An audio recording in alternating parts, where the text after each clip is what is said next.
এই ভিডিওটা দেখলে হয়তো আপনি চোখের পানি ধরে রাখতে পারবেন না, কিন্তু দেখেন সৃষ্টিকর্তার সৃষ্টির কখনো শেষ নাই।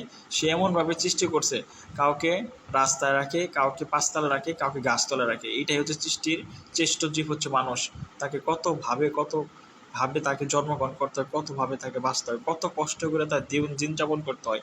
এটাই হচ্ছে মানুষের পরিচিতি সময়। এই ভাইটা দেখেন, তাকে এমনভাবে কথা বলতেছে, মনে হয় সে তার অনেক কাছের লোক। দেখেন, তাকে ভিতরে নিয়ে অনেক ভালো মন্দ খাওয়াবে, তারপর তার সাথে কথা বলবে, আর এমনভাবে তাই খাওয়াবে, সৃষ্টিকর্তা যান তাকে তার জন্য পাঠাইছে, তাকে সেবা যত্ন করার জন্য। দেখছেন কি সুন্দরভাবে তা খাওয়াইতেছে, অনেক ভালো লাগলো। ভাইটার জন্য ছিল সৃষ্টিকর্তা এই ভাইটাকে যেন অনেক ভালো রাখে, তার জন্য সবসময় দোয়া ও সুস্থ তা কামনা করা। সবাই তার জন্য দোয়া করবেন, তার সাথে বাচ্চাটার জন্য অনেক ভালো কিছু করার চেষ্টা করবেন। বাচ্চাটাকে যেখানে দেখবেন ভালো করার চেষ্টা করবেন।